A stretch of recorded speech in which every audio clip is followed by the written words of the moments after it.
মাসের পর মাস ধরে নেতিবাচক রপ্তানি আয়ের যোগফলে বিদায় হয়েছে 2025-26 অর্থবছর। লক্ষ্যমাত্রা পূরণ তো নয়ই, উল্টো কমেছে আগের অর্থবছরের তুলনায় 0.58%।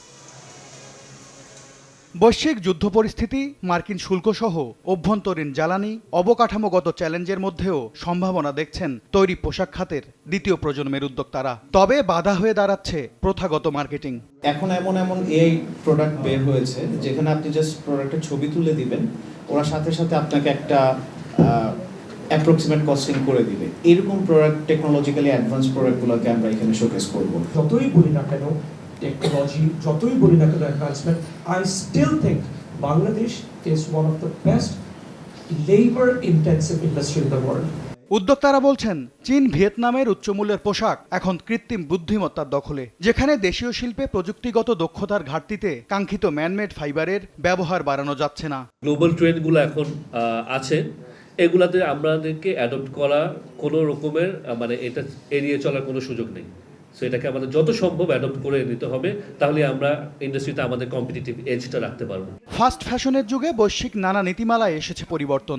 টাইফুন ফ্যাব্রিক কেয়ার,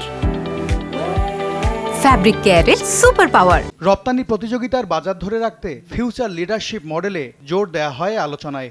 একটা জেনারেশন যখন হ্যান্ডওভার নিবে, কীভাবে এই ইন্ডাস্ট্রিটাতে আরও দক্ষভাবে চালাতে পারে, এটাই একটা উদ্দেশ্য কেন বায়লা এক্সিস্ট করে। জানানো হয়, প্রযুক্তি নির্ভর ভবিষ্যৎ প্রজন্মের নেতৃত্ব গড়ে তুলতে আগামী 20 ও 21 জুলাই রাজধানীতে আয়োজিত হবে বায়লা ফিউচার সামিট 2026। কীভাবে আরও কাজ করা যেতে পারে সেই সুযোগগুলো আমরা এক্সপ্লোর করব।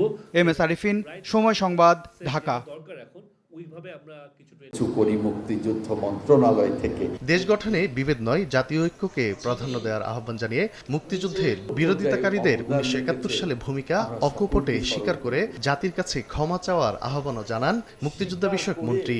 জাতির সামনে তাদেরকে ক্ষমা চাইতে হবে। তানভীর হাসান মেঘ, সময় সংবাদ, ঢাকা।